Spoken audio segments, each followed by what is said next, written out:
Welcome back to Bills, Bets, and Beers. I'm the host, Chad. This is a channel where I mostly talk about Bills football, NFL in general, explaining some parlays I'm putting in for like some Thursday night, Monday night, and Sunday night football games, and just Sunday in general. And also doing some tasty brew tasting and ratings, mostly mostly IPAs. Gonna be mixing some drafts in here and there. Obviously, everyone knows what they taste like, but I have to go through them just to give an honest opinion on them. For this video, as you can tell by the title, it's going to be about the Bills versus the Packers reaction to the outcome. It definitely was interesting. I split this up in a couple categories. I have positives, negatives, and bright side through the mistakes at this point. For the positives of the game, I put one of the first ones I put was Singletary was running well with the touches he got. I mean, you can't ask him to do much more. He's still getting about 4.5 to 5 yards, 4.5 to 5 yards average throughout the game. I mean, throughout the year, he's doing what he can, and he definitely had a couple big runs this game too. I think one of his better runs, one of his better running games. Not much more can be said. I mean, now I know because I'm doing this on a Tuesday, obviously, but we just traded for Hines, so I'm more interested in how that's going to go from now on. I still see Singletary getting a lot of the carries, at least for the next couple games, but there might be a transition coming up soon, maybe. And I was gonna be excited because my next one was James Cook was finally showing some promise in his play. He was getting a lot of good rushes. He had a nice couple passes given to him. I mean, he was showing some promise to what he was supposed to be doing as a second-round pick. But now with Hines coming in, I don't know if we're gonna be playing him that much anymore. Who knows?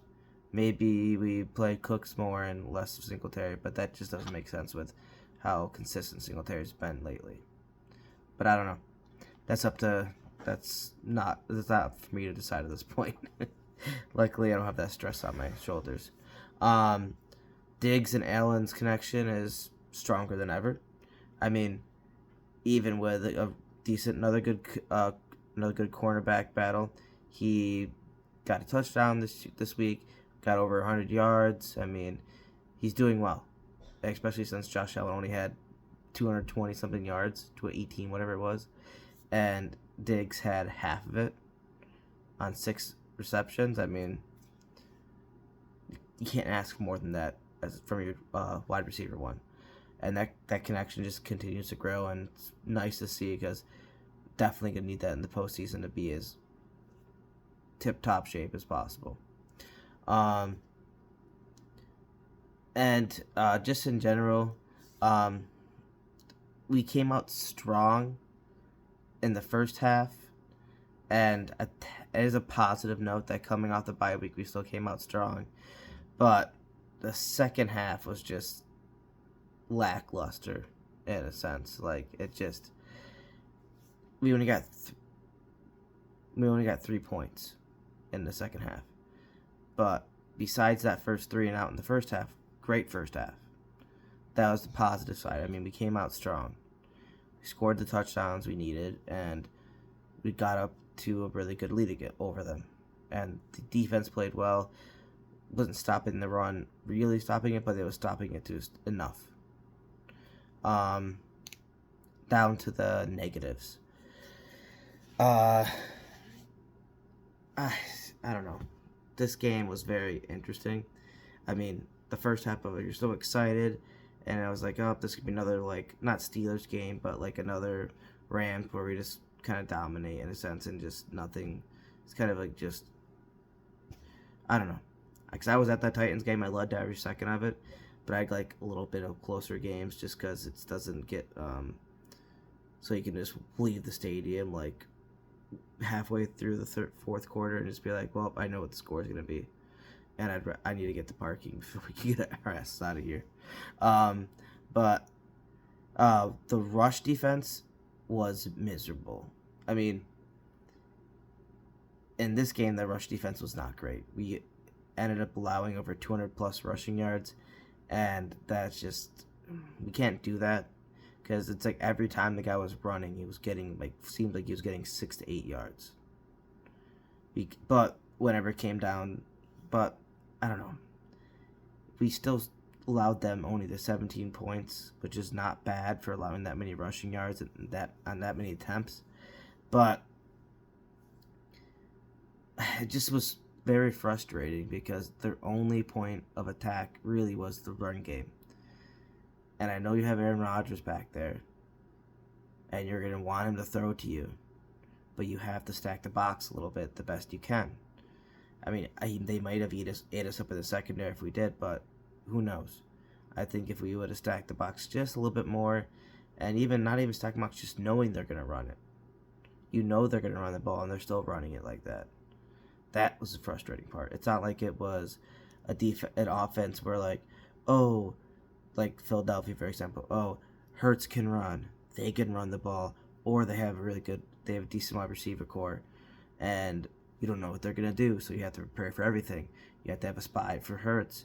You have to have good coverage in the back end because they got A.J. Brown and another good wide receivers back there. And then also you have the running backs. I mean, they have good running backs. You can't just leave no one there to stop the run.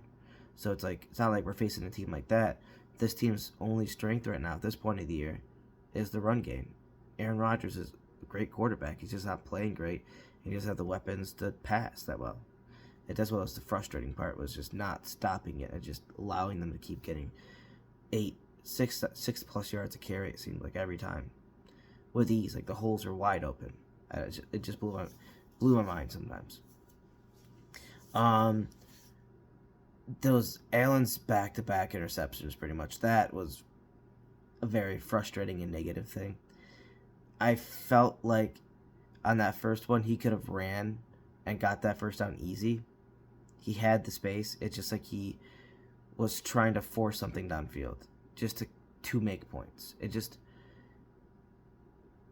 not like he's outgrowing it, because it's going to happen every once in a while, but it's just like, because we play that all the time, and mostly they come out good. So you're not complaining about him doing that stuff. But it's like, God, when he does things like that, it's like, it's in the moment, and you don't know what's going through the head and all this stuff like that. So you can't just say, oh, God, why'd you do that?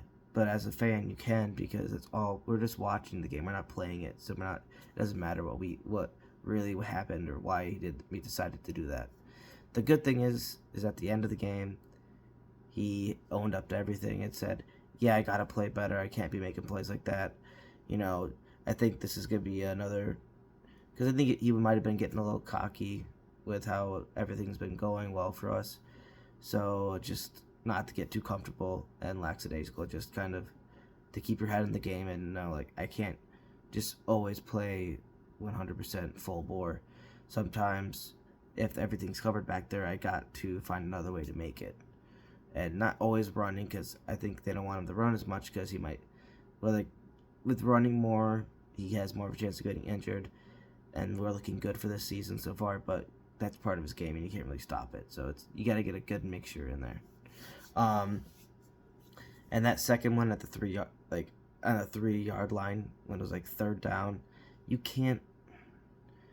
If there's nothing there, you could try to run it. If that's out there, just throw it away. And it's going to be a learning lesson. Even with those 2 turnovers like that and everything happening, we still won by 10 points.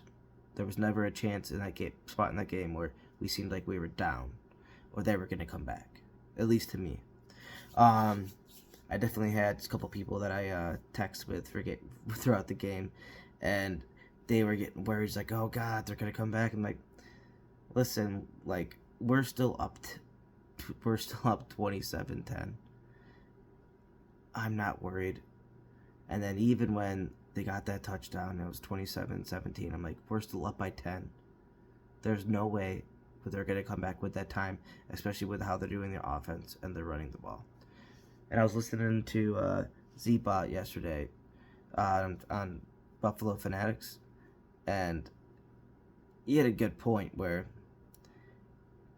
not designed to let them get all those yards, but if they're just going to run the ball and do that stuff, but we're stopping the main things, like we stopped them on 2 4th downs, we stopped them on all these things, like the rush defense, the defense in general was still technically solid because it only allowed 17 points, and even though they were gashing us in the run, when it came to stopping them, we stopped them pretty well. They only had 2 touchdowns and that field goal, and honestly, those 2 touchdowns, it's like the first one was just a really great catch and a really great throw, and I know that second one, it happens. It was like not garbage time, but it was getting down towards it.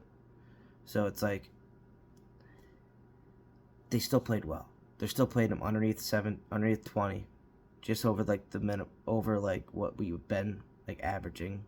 So I think we played overall well on defense, and I think the offense is just pretty much not let the team down, but like let it down in a sense where we could have blown them out and had less of the rushing attempts and had more throwing, and that maybe could have done more turnovers for us and just kind of boost this defense.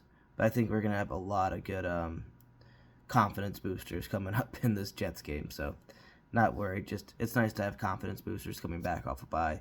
So yeah, we're still here, we're still got it, we're still playing 100%, we're still the best defense, you know.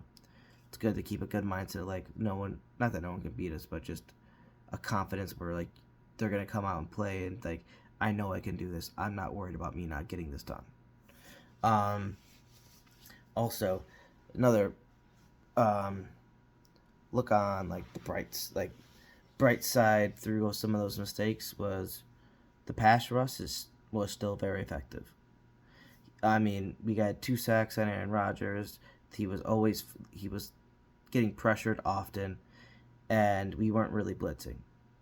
So I mean, we're pressuring a good quarterback. He's not just going to make mistakes, and even with running so much, we're still getting it pushed back there, and we did get a couple of nice tackles back there for losses. So it's like you give and you get, you give and you take. We got 2 sacks out of it, which is still a good night. I just think it's going well at this point for our pass rush. It's nice to have a pass rush where you don't have to blitz that gets the sacks, and keep the pressure on the quarterback. I mean, next week with Zach Wilson, it's going to be, I feel sorry for Wilson at this point. But I'm going to have another video on all that stuff later, like a couple days or so. Next up, the O-line is still holding up well. Even without Spencer Brown in there, we still did pretty well. Allen was pressured and did take a couple hits, but honestly, overall, he had a lot of time to throw and a lot of time to look downfield. And also, they played decent run blocking as well.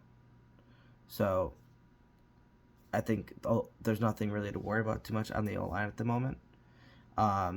Hopefully Spencer Brown can... I forgot to see how long Spencer Brown was out, but Spencer Brown's out a couple weeks. We should be fine. There should be nothing. I think his backup's going to be filling in pretty well, just like he did Questenberry, and I just don't see anything to worry about on the O-line right now, which is a good thing. Last year, it was definitely questionable at times. It's nice to be this far into the season and still have a decent O-line with everyone generally healthy there. And that's really it for my kind of topics of the game. I mean, overall, I enjoyed the game.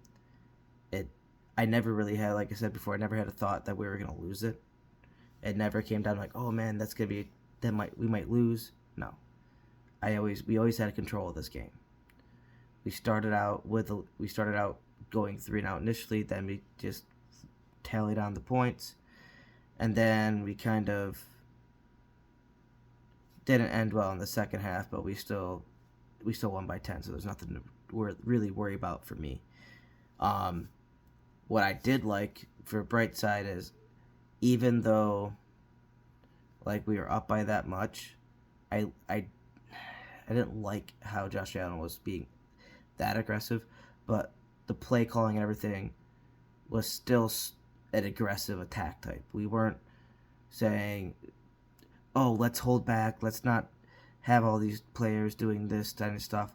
Let's kind of just kind of play it safe. Let's test our run game. I still liked that we were being aggressive and pushing our foot on the throats as much as we could, or trying to at least, because when you don't do that, that lets people come back in the games. We were still throwing, doing all these things, even though we're up by 17 points.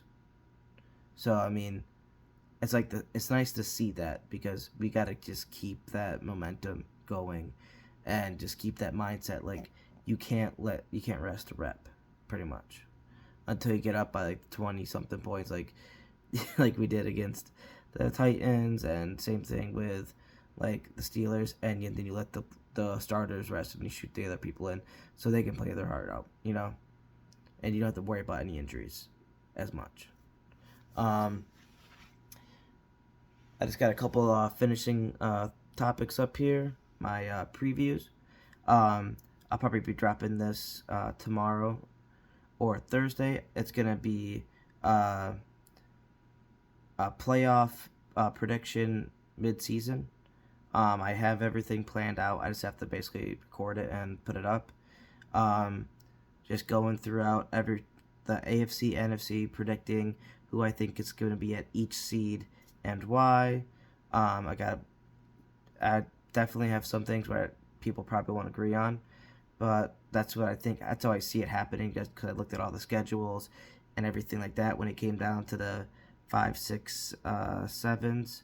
And getting the 7th seed picked out was definitely very hard in both divisions. A lot harder in the NFC, actually, and which is surprising to say, because when at the beginning there you thought the AFC was more strong heavy.